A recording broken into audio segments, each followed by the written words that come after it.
The bikes that we rode in Mattighofen looked almost exactly like the motorcycle there, except for the white wheels. That's Ferocitas in the back there. And this is our story.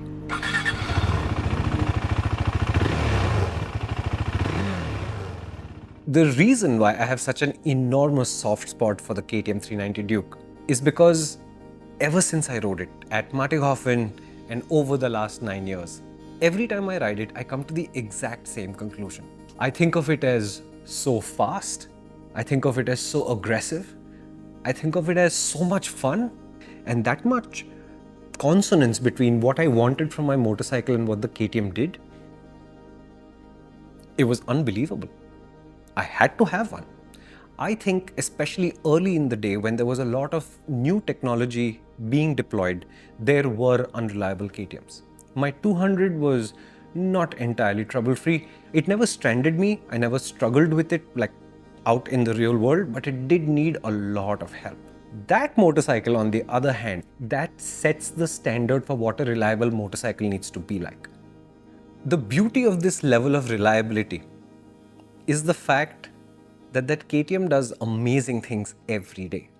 It will start in the morning and it will get you to your destination every day, whether you've decided to head 1,000 kilometers to another city, it's a run to the racetrack and you're going to be riding at the racetrack, or it's just a 30-kilometer run to the office or the nearest twisting road, it doesn't matter. What's amazing about the 390 is that it's 45 bhp, it's not very heavy, and back in the day it was not very expensive. And what that makes for is a package that is so finely balanced, so close to the edge. So it's always fast if you want it, but it's always just a step from being scarily fast, and it's just a very thrilling way to ride a machine. It doesn't mean that you're always illegal. It means that as you accelerate from say 0 to 80 kilometers an hour, well within the highway speed limit, you have a sense of approaching the edge and you have a sense of, wow, this is thrilling. Is it actually that thrilling? Perhaps not, but that feeling is there. And over time, I've improved my brakes, so I have very good brakes on Ferocitas now, but it didn't start out like that. And remember that this frame goes into the 200, it goes into the 125, and on those motorcycles, it feels like the frame has a lot left to give. But the frame was designed for the 390's performance. So even the frame, the way it handles, the way it rides, it feels like this is the limit of what we'll do. Now that might give you the idea that the KTM is sort of like an uncontrolled explosion, right? But that's the thing about it, it's not. There is grace and poise and ability and control in there.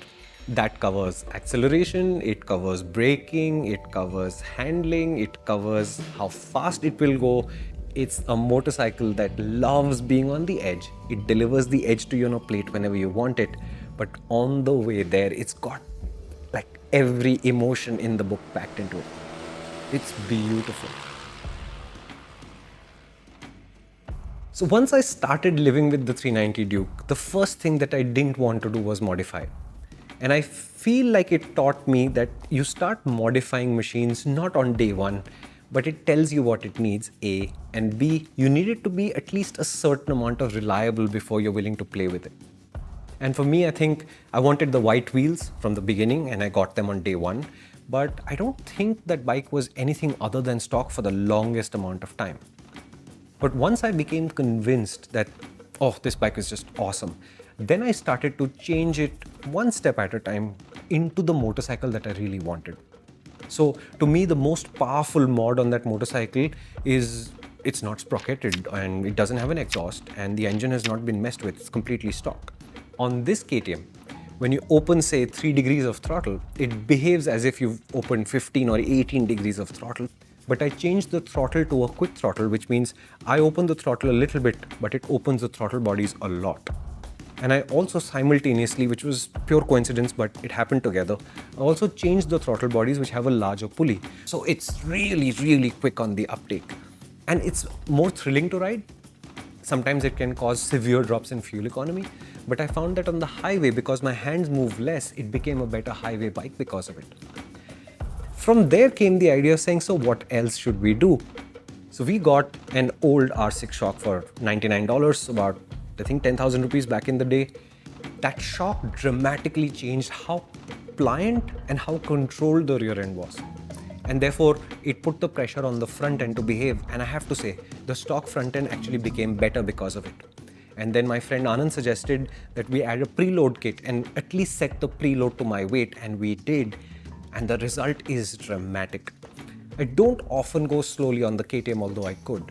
But when you go fast, it flattens bumps, absorbs hits at a scale with a capacity that I have not seen in many motorcycles above this price point, below this price point, and motorcycles with quite a bit more sophisticated suspension as stock.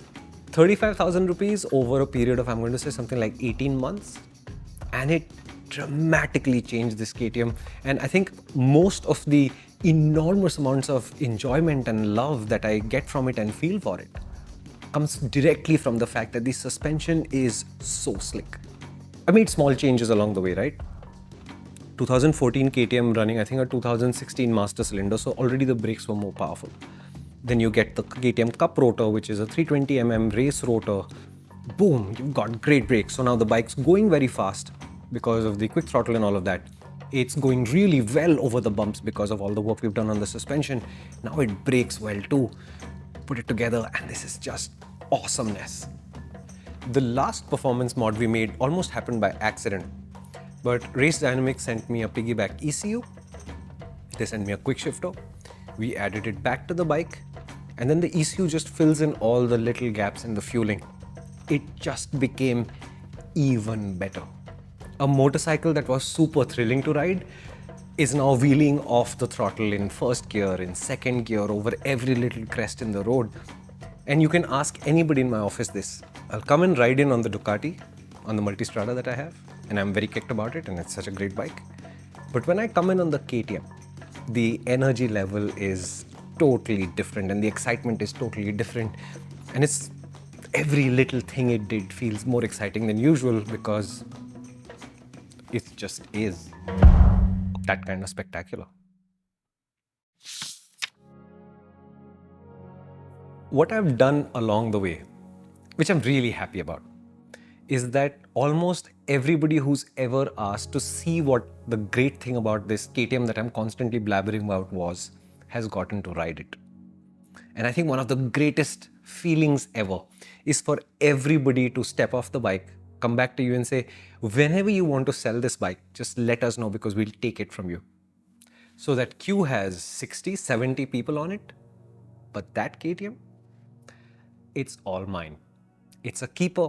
It's paid for, and I have promised myself that the day I decide that I will never ride it again, it gets packed up, put in the elevator, it goes up to my house, and it lives there happily ever after. I don't think that day is coming though. But when you start thinking about a motorcycle as something that you're going to keep for the rest of your life, you know what changes? It gives you time. And when you get that much time, then the value of money starts to change. See, if you had a KTM like this one and you bought it for, let's say, 3 lakh rupees, and I told you that if you were to spend 1.5 lakh on this motorcycle, it would be a spectacular machine to own, you'd think about it, right? Because you'd say, oh, that's 50% of the cost of the bike. But when you spend that 1.5 lakh rupees over the next 9 years, you never really spend a large amount of money at one go, so it doesn't hurt. And if you get it right, every step you take, every change you make, that motorcycle gets incrementally better because your bike is moving a little bit and changing a little bit and giving you new feelings all the time. And then this happens where you get to sit down and reflect on what you've done and where you've been. And Ferocitas has been everywhere with me. It's been to every part of this city. It's been to every part of Pune where I lived for a while. It's been out on every highway you can imagine, in every direction you can imagine. It's been to all the racetracks in the country. There's nothing that KTM hasn't done.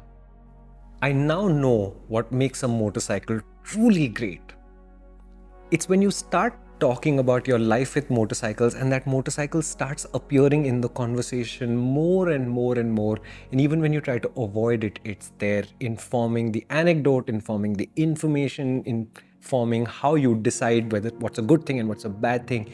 It has nothing to do with the specification at all. Did KTM set out to make a motorcycle of this scale?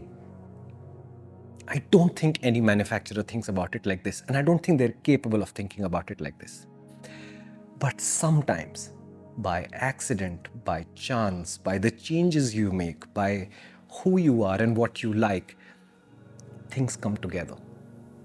And in that moment, what you want from your bike and what your bike is able to deliver, there's no gap in the middle. It's perfect.